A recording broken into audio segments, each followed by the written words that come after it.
Salut les amis, allez ce matin je vous emmène sur la plage à Ajaccio. Grimpez derrière, accrochez-vous, ça va secouer.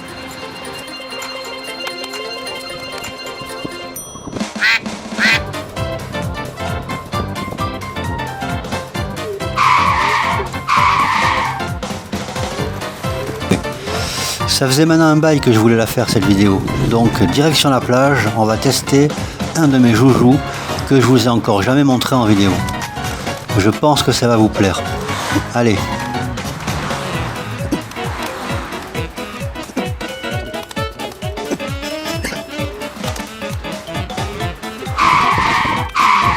Le temps du trajet, j'entretiens un peu le mystère sur le modèle que je vais vous présenter.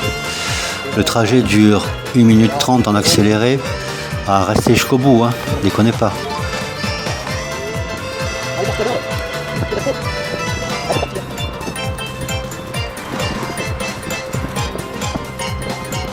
D'autant plus qu'en parallèle de cette vidéo, je vais vous régaler avec un fait d'actualité corse qui s'est déroulé aux alentours des années 86 et qui vaut vraiment le détour. Ah.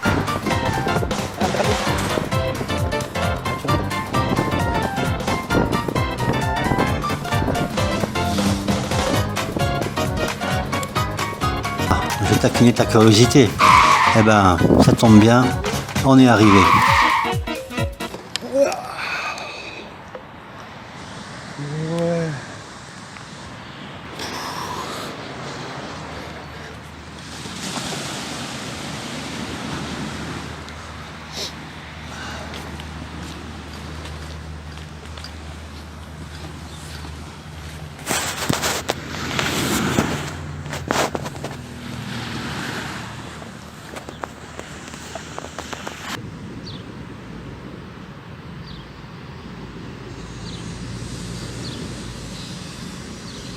Donc voilà, aujourd'hui ce n'est pas une séance de tir que je vous propose, mais une séance de détection métaux sur la plage, en alternance avec un petit reportage concernant le trésor du golfe de Lave.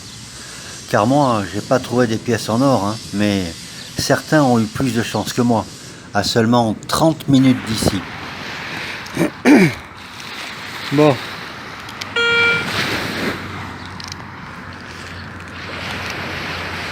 Alors voilà.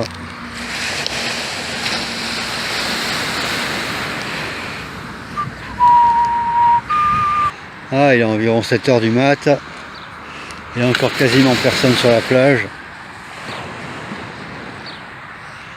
C'est peinard.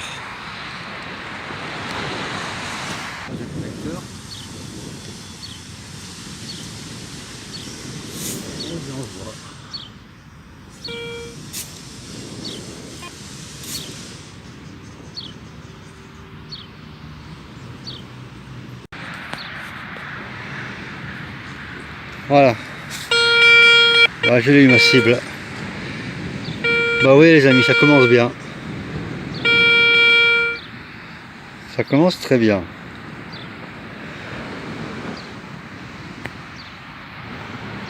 J'adore. Apparemment c'est une petite bague. Quoi, ça fait plaisir. Une petite bague. Tranquillos coolos. Ouais, c'est bien une bague.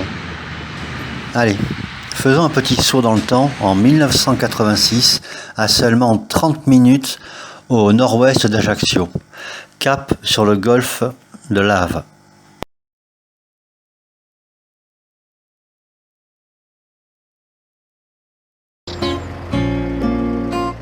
L'histoire commence dans un décor de rêve, à quelques kilomètres au nord d'Ajaccio.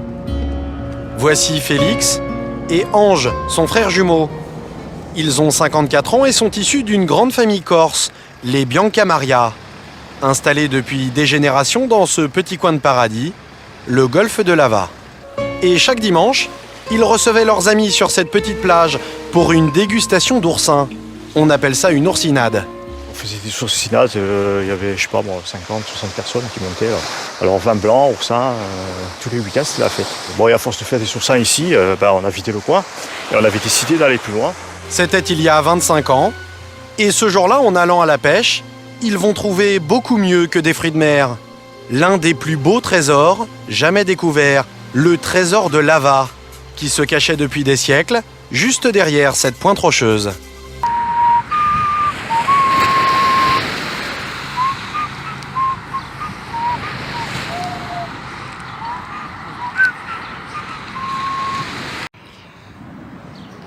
Donc voilà. Salut tout le monde. Alors, présentation du matériel. Donc moi je suis arrivé à 6h30 du mat. Là il est 9h. C'est bon, je suis chaud. Alors le matériel, c'est pas compliqué. Hein. Une pelle. Ouais, je sais pas si on la voit. Ouais, on la voit bien. Ma pelle de survival. Et mon engin. Alors c'est la marque, c'est Garrett. Voilà. Alors c'est de l'entrée de gamme. Hein. Moi je l'ai touché à 170 € je crois à l'époque. C'était il y a 5 ou 6 ans de ça en arrière. Il me repère les profondeurs assez précisément. Entre 5 et 20 cm. Quand la jauge se remplit entièrement, on est sur du 20 cm ou plus. Sinon il a un mode discriminatoire. C'est-à-dire que je peux choisir de repérer les métaux ferreux ou les métaux non ferreux. Voilà. En choisissant, en sélectionnant, c'est assez facile. Voilà. Le plateau de détection, hein, il fait environ, je sais pas, 35 cm sur 25. C'est assez agréable. Bon là, il est maintenant 9h du matin, il commence à y avoir du monde. Hein. Je vais pas traîner, hein, je reste encore 1 heure ou 2 et je me casse. Sinon, quoi d'autre comme matériel? La bouteille d'eau, sinon tu meurs.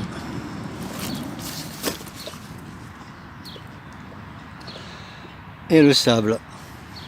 Alors le sable, c'est pas l'idéal, hein, franchement. C'est pas l'idéal. L'idéal, c'est le maquis ou le sous-bois, la forêt. Dans le sable, tu trouves pas grand-chose en vérité.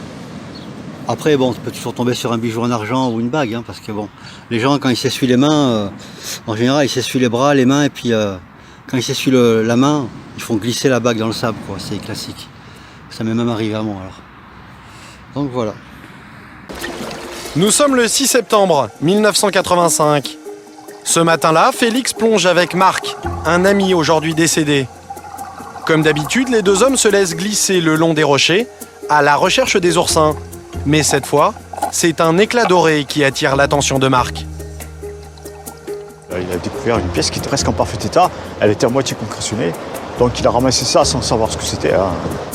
Un peu plus loin, une autre pièce, puis une troisième. Très vite, Félix se renseigne sur leur valeur et surprise, elles valent des milliers d'euros. Elles datent de l'Empire romain il y a 1700 ans. Certaines sont totalement inconnues, comme celle-ci, qui porte le visage de l'empereur Galien. À l'époque, elle vaut à elle seule 50 000 €.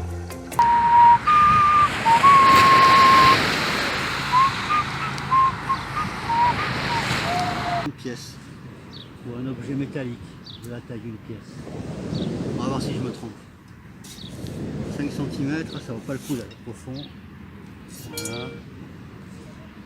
Dégage.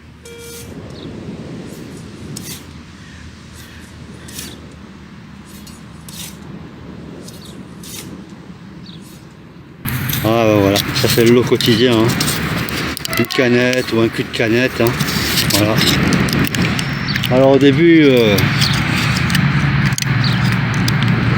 j'avais l'âme du chevalier, du noble chevalier des plages. Quand je trouvais un déchet, je le mettais à la poubelle, je nettoyais les plages. Maintenant j'en ai plus rien à foutre. En vérité j'en ai plus rien à foutre. Les gens ils balancent tout par terre, leurs détritus, leurs canettes, leurs merdes. Je vois pas pourquoi je nettoierais les plages, hein, franchement. Donc tu vois ta merde, le plagiste. Ben moi je te la redonne. Voilà. Alors Félix, son frère et son ami Marc vont plonger dans cette crique pendant près d'1 an. Étonnamment, alors qu'il n'y a ici aucune épave de navire, ils trouvent des centaines de pièces cachées sous les rochers. Vous en avez trouvé combien au total? Ouais, à peu près 600 négociables. Chaque plongée, c'était euphorique, quoi. En sachant ce que ça valait, quoi. Je veux dire, c'était jackpot, quoi, à chaque fois. C'est mieux que le loto. Oh, beaucoup mieux que le loto. Beaucoup mieux que le loto, en effet. Aujourd'hui, le trésor de Lava, c'est plus de 25 millions d'euros. La fortune de Félix et de ses proches semble faite. Mais il y a tout de même un petit problème. La loi. En France, un trésor trouvé en mer appartient à l'État. Félix aurait donc dû le remettre aux autorités. Voilà, donc là je me suis posé. Alors j'ai repéré la zone ici avec le détecteur. Il n'y a rien, ça sonne pas. La zone où ça sonne, c'est ici. Là j'ai repéré la zone pour voir si ça sonnait pas, pour envoyer mon sable sur une zone neutre. Voilà. Donc toujours à l'appel, hein, sur une zone neutre. Et au bout d'un moment, je m'aperçois qu'il y a... Au bout d'un moment, je m'aperçois qu'il n'y a plus rien dans mon trou.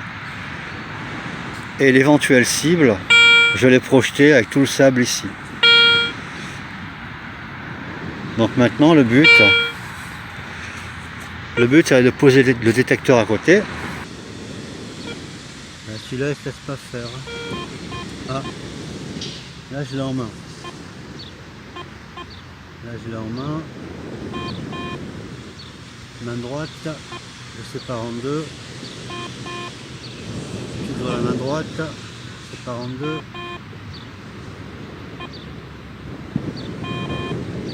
Main droite. Ah ben voilà. Ah celui-là il est vicieux. Ah je vous montre. Celui-là c'est mon préféré. Alors je sais pas si vous voyez bien. Voilà. Là on est sur du clou qui a environ, je sais pas, je lui donnerais bien 5 ou 10 ans quoi. C'est-à-dire qu'il a plus de tête le clou. Il est piquant des deux côtés et il est entièrement rouillé. C'est-à-dire que celui-là, tu l'approches avec le pied et tu te plantes. Voilà. Voilà. Super. La loi prévoit une récompense, jusqu'à 30 000 € pour celui qui découvre un trésor sous-marin et le remet à l'État. Mais Félix, lui, décide de garder ses pièces et de les vendre. Un délit pour lequel il risque jusqu'à 2 ans de prison.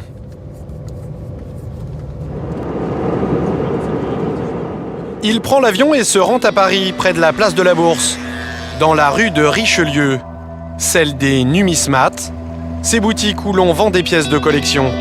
Alors que c'est interdit, certains acceptent de lui acheter son trésor. Et la vente ne va pas se faire en une fois. Félix vient au fur et à mesure qu'il trouve des pièces. Cela va durer 1 an.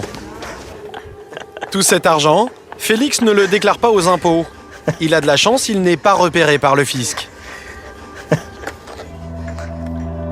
Mais les ennuis commencent en novembre 1986, quand ce numismate commet une grosse erreur. Il organise une vente aux enchères publiques des pièces d'or du trésor de Lava. Le problème, c'est que l'événement fait la une de ce journal et attire l'attention des autorités. L'homme est condamné, tout comme Félix, son frère et son ami Marc, 18 mois de prison avec sursis et 15 000 € d'amende. Voilà.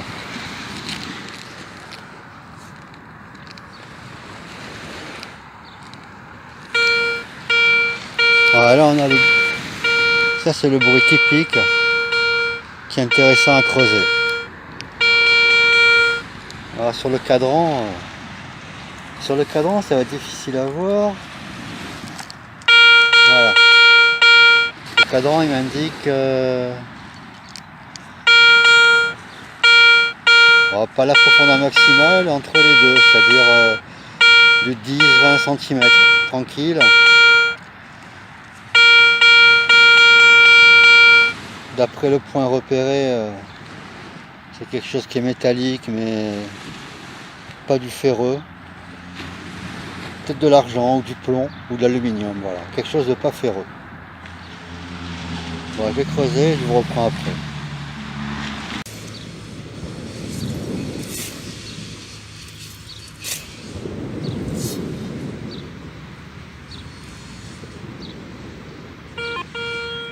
Ah voilà, facile. Voilà. Cible numéro 4. Cible numéro 4, on est encore sur du joli déchet en aluminium.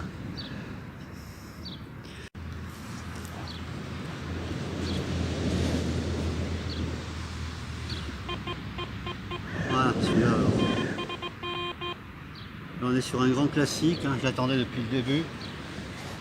Voilà.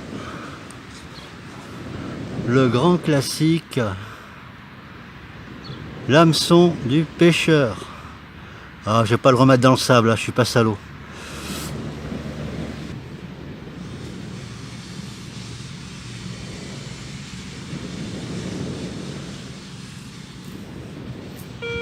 Sur ce coup-là, c'est facile.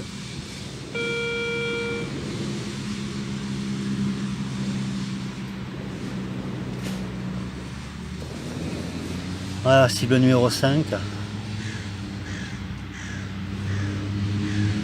Encore une pièce. Alors toujours pareil, je vais voir dans les environs si. Parce qu'en général il y a une pièce, il y a 10 pièces. Donc c'est parti. Au cours de l'enquête, 77 pièces d'or sont saisies. Et l'affaire aurait pu s'arrêter là. Mais l'État n'a pas récupéré la totalité du trésor. Alors, où est passé le reste ? À l'époque, les autorités compétentes ne s'en préoccupent pas vraiment. Pour s'en apercevoir, il suffit de se rendre ici, au cabinet des médailles de la Bibliothèque nationale. Michel Amandry, le patron des lieux, conserve dans ses coffres les pièces du trésor de Lava, saisies par l'État. Aujourd'hui, elles valent une petite fortune. Alors à force, les bons, on les reconnaît, quoi. Voilà, celui-là, par exemple, d'après le bruit, 5 cm de profondeur. D'après le bruit, ça ressemble à une pièce. Donc voilà, au même endroit, encore une pièce, 2 centimes, et un bouchon de whisky. Une pièce comme le multiple de Galien, cette pièce s'est vendue un peu plus de 500 000 €. Et quant au quinti, il y en a, pour le moment, on en a répertorié 18 en tout. Chacun peut valoir 30, 40, 50 000 €.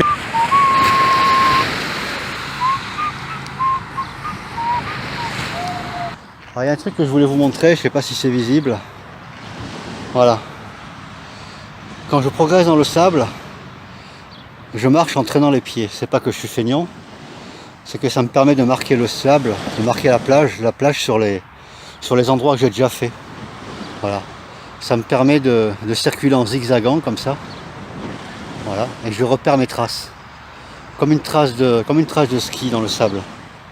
Ça me permet de repérer les endroits que j'ai fait, les endroits que j'ai pas fait, les endroits qui me restent à faire. Enfin bref. Voilà le truc. C'est maintenant à la justice de trancher. Les scientifiques, eux, doivent encore percer un autre mystère. Comment l'or des Romains a pu s'échouer dans ce golfe il y a 1700 ans, transformant l'île de Beauté en île au trésor.